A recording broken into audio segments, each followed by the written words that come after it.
마가복음 13장 28절부터 37절까지입니다. 마가복음 28장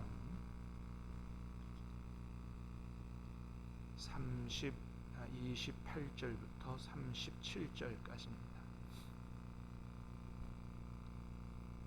무화과 나무의 비유를 배우라. 그 가지가 연하여지고 잎사귀를 내면 여름이 가까운 줄 아나니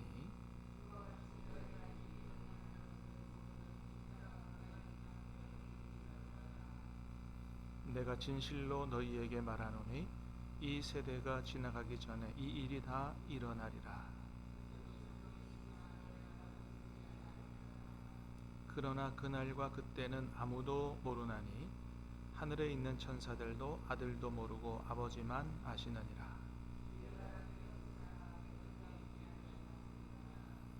가령 사람이 집을 떠나 타국으로 갈 때에 그 종들에게 권한을 주어 각각 사물을 맡기며 문지기에게 깨어 있으라 명함과 같으니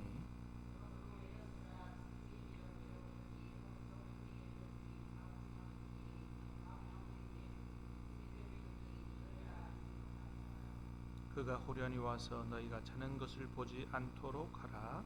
깨어 있으라. 내가 너희에게 하는 이 말은 사람에게 하는 말이니라 하시니라. 아멘. 자, 마가복음 13장은 제자들의 질문에 예수님이 두 가지로 답하는 내용이 들어있다 이렇게 말씀드렸죠. 하나는 예루살렘 멸망과 성전 파괴에 관한 말씀을 하시면서 그때에 어떤 징조가 있을 거냐, 어제 들었던 말씀이죠. 예루살렘에 군대들이 에워싸이는 것을 보면 예루살렘의 멸망이 가까운 줄 알고 유대에 있는 자들은 산으로 도망해라. 자, 그렇게 예루살렘 멸망에는 징조가 있다 그랬습니다. 예루살렘 성이 군대들에게 에워싸이는 걸 보거든 그게 멸망의 징조이니 산으로 도피해서 목숨을 구하라. 자, 그러나 오늘은 세상 마지막 때에 있을 날에 대해서 이 32절부터 말씀하시는데, 자, 먼저 28절부터 예루살렘 멸망에 관한 말씀을 정리하는 내용을 먼저 보겠습니다. 자, 28절부터 29절 2절 시작. 무화과 나무의 비유를 배우라. 그 가지가 연하여지고 잎사귀를 내면 여름이 가까운 줄 아나니 이와 같이 너희가 이런 일이 일어난 것을 보거든 인자가 가까이 곧 문 앞에 이른 줄 알라. 아멘. 자, 무화과 나무의 비유를 배우라 그랬어요. 그 가지가 연하여지고 잎사귀를 내면 뭐가 가까워졌다고요? 여름이 가까워진 줄을 너희들이 다 알지 않느냐. 우리도 그렇죠. 이제 따뜻한 바람이 불고 새싹들이 막 올라오면 뭐가 온 거예요? 겨울은 다 가고 봄이 온다는 걸 알잖아요. 마찬가지예요. 이 무화과 나무가 가지가 연하여지고 잎사귀를 내면 이게 여름, 이게 늦봄에 일어나는 일이라 그래요. 그러니까 늦봄에 이런 일이 일어나면 여름이 가까운 줄 아는 거죠. 이런 정도는 어린아이들이 아니면 나이를 어느 정도 먹으면 다 아는 거죠. 자, 이와 같이 너희가 이런 일이 일어나는 것을 보거든. 자, 이게 뭐겠어요? 앞에서 얘기했던 예루살렘 성이 군대가 에워싸는 것을 보는 거죠. 그러면 인자가 가까이 곧 문 앞에 이른 줄 알라. 그러니까 이제 이런 말씀 때문에 이게 재림이 아니냐 이렇게 오해할 수 있는데, 자, 인자가 가까이 곧 문 앞에 이른 줄 알라 라고 하는 말씀은 예루살렘 성에 대한 심판이 어제 말씀에서 본 것처럼 누구의 심판이라 그랬어요? 하나님의 심판이라 그랬죠. 로마 제국이 침공했지만 하나님의 심판이라 그랬어요. 우리 성경에서 많이 보는 것처럼 여러분, 이스라엘이 이웃 나라에게 짓밟힐 때, 전쟁에서 질 때, 이웃 나라가 쳐들어올 때 그게 단순한 전쟁이 아니고 이웃 나라를 불러다가 하나님이 심판하시는 것인 것을 다 알죠.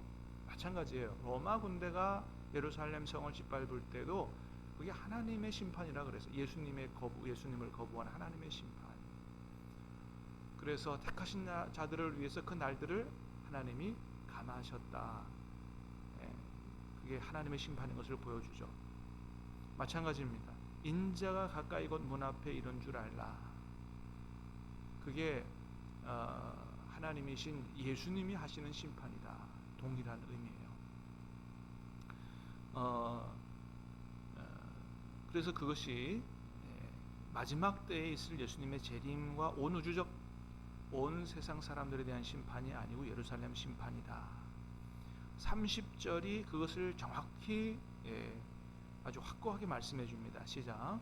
내가 진실로 너희에게 말하노니 이 세대가 가기 전에 이 일이 다 일어나리라 그랬어요. 자, 지금까지 하신 말씀은 언제 일어나는 일이라고요? 이 세대가 지나가기 전에 다 일어날 일이라고 말씀하십니다. 그러니까 그 앞에 30절의 말씀은 뭐에 관한 말씀이에요? 예루살렘 멸망에 관한 말씀이에요. 예수님 말씀대로 예수님이 이 말씀을 하실 때 십자가에 달리실 때니까 약 AD 30년에서 33년, 그죠?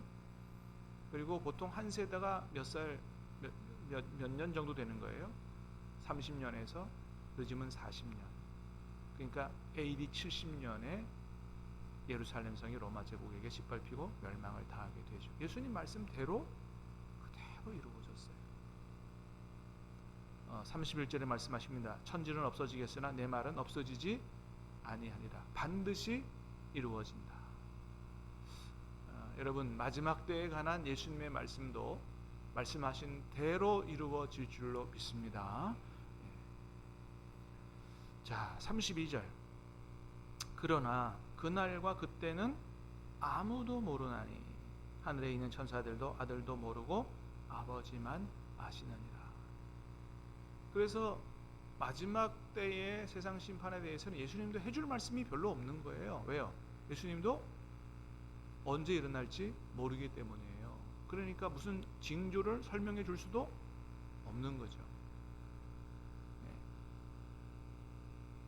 33절에 그랬어요. 주의하라, 깨어 있으라. 그때가 언제인지 알지 못함이라. 그래서 이 마지막 때 예수님이 언제 재림하는가 날짜를 계산하려고 하는 것만큼 어리석은 게 없어요. 알 수 없습니다. 왜요? 그건 하나님만 아신다 그랬어요. 천사도 모르고 예수님도 모르고, 그래서 징조도 없어요. 근데 수많은 사람들이, 특별히 수많은 이단들이 그 종말의 때를 날짜를 계산해가지고 막 그렇게 하려고 했지만 안 되는 거예요. 우리가 잘 아는 대로 1998년 10월 28일, 1992년인가요? 1992년 10월 28일인가? 다미선교회 이장님 씨가 날짜 계산을 해서 그때 예수님이 공중재림한다. 그래서 사람들을 많이 미혹하고 우리나라가 떠들썩했죠. 결국은 틀리잖아요. 그리고 날짜 계산을 잘못했다 또 했지만 열심히 또 아니죠. 지금 신천지도 그랬잖아요. 성경에 기록한 대로 14만 4천 명이 신천지 안에 모이면 예수님이 오신다. 지금 14만 4천 명 넘어간 지가 언제? 안 되는 거거든요. 그래서 이제 사이비 이단들이 이 성경을 잘 모르고 또 사람들을 끌어모을 방법이 잘 없으니 그들의 마음은 뭐예요? 어떻게 하면 하나님의 뜻대로 바르게 사느냐, 이게 아니에요. 어떻게 하면 많은 사람들을 끌고 모아서 재산을 바치게 하고 자기들이 배를 불리느냐, 이게 목적이기 때문에 하여튼 수단과 방법을 안 가리는 거죠. 분명히 말씀하셨어요. 그날과 그때는 아무도 모른다고. 그런데도 불구하고 계속해서 그런 시도를 하고 있는 거죠. 사람들을 미혹하게 하기 위함입니다.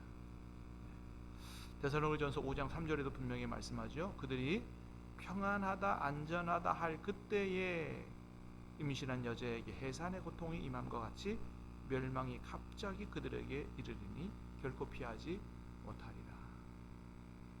그래서 평소에 준비하지 않으면, 평소에 깨어있는 삶을 살지 않으면 결단코 피하지 못한다고 말씀하셨습니다. 임신한 여자에게 해산의 고통이 임함이 징조가 없어요. 그죠? 괜찮다가 어느 날 갑자기 해산의 고통이 시작이 되는 거죠. 그런 것처럼 때가 되면 갑자기 마지막이 오는데 그때는 아버지밖에 모른다. 그래서 주의하라, 깨어 있으라고 말씀하셨습니다. 자, 34절, 35절, 36절까지 시작.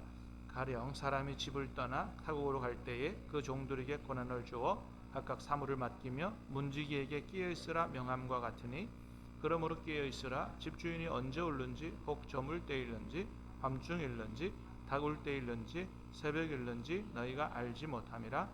그가 호련히 와서 너희가 자는 것을 보지 않도록 하라. 그렇습니다.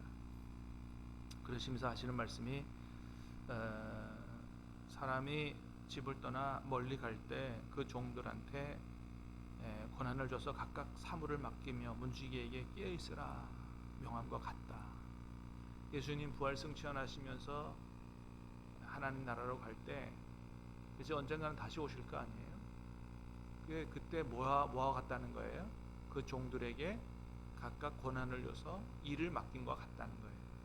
그러니까 우리 모두에게 주님께서 권한을 주고 일을 다 맡겼다는 거예요. 그러니까 청지기죠. 청지기는 어느 정도의 권한을 가지고 자기 마음대로 자유롭게 일을 할 수 있죠. 그러나 그 일을 맡기신 분은 주인이기 때문에 책임을 주인 앞에서 져야 되는 거거든요. 하나님이 저와 여러분에게 맡기신 일들이 있다는 거예요. 교회에서 맡기신 일이 있고, 가정에서 맡기신 일이 있고, 직장이나 세상 사업장에서 맡기신 일이 있다는 거예요. 그것을 하나님의 뜻대로 잘 감당을 해야 된다. 그거 아무 일 안 하고 은사 다 파묻어 놓고 그냥 산속에 들어가서 흰 옷 입고 기도하고 있다고 주님의 재림을 잘 준비하는 게 아니다 라고 하는 거죠. 그래서 주님이 오시는 날에 어떤 사람은 맷돌 돌리다가 구원받는 사람이 있고, 어떤 사람은 밭에서 밭 갈다가 구원받는 사람이 있고, 징조가 없기 때문에 평상시처럼 출근해서 일하다가 주님의 마지막이 갑자기 오고 영적으로 깨어 있어서 주의 뜻대로 살아간 사람들. 그래서 여러분, 세상 일도 직업을 가져도 단순히 생계 유지를 위해서 직업을 갖지 말아야 되고, 내가 이 일을 통해서 어떻게 하나님의 뜻을 이 땅에 이룰까를 생각하고 사명의식을 가지고 직업을 감당해야 됩니다. 그래서 하나님께서 맡기신 일이 교회에서만 맡기신 직분이 아니기 때문에 가정도 나물러라 하고 그냥 교회에만 충성하는 것도 잘하는 게 아니에요.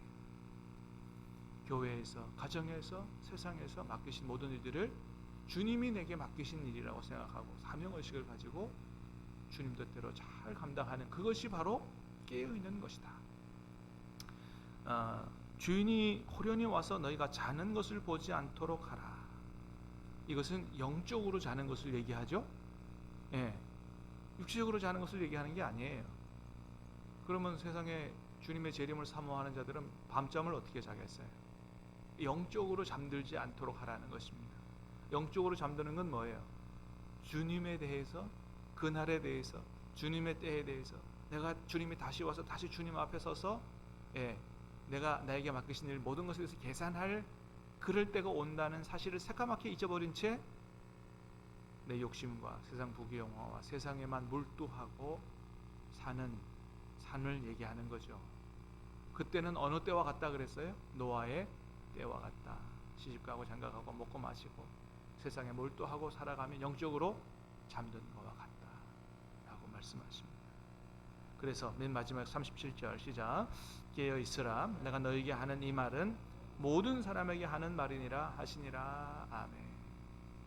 그러니까 제자들에게만 하시는 말씀이 아니고 뭐예요? 오늘 우리들에게까지 하시는 말씀이다. 주님이 요한복음 17장에서 하나님 앞에 기도하실 때 제자들을 위해서만 기도하신 게 아니고 앞으로 제자들을 통해서 하나님을 믿게 될 모든 성도들을 위해서 기도하신 것처럼 주님은 이미 이런 사실을 다 염두에 두시고 우리를 위해서 이런 말씀들을 남겨두신 것입니다. 여러분, 마지막 때가 무서운 것은 징조가 없다, 도둑처럼 오신다 라는 말씀을 다시 한번 깊이 생각하면서 주님 주신 말씀을 가슴에 새기고 영적으로 늘 말씀과 기도로 깨어있고 주의 뜻대로 순종하며 삶으로 주님 오실 날을 잘 준비하는 슬기로운 5차례들이 다 되시기를 주님의 이름으로 축복합니다. 기도하겠습니다. 은혜로우신 주님 감사합니다.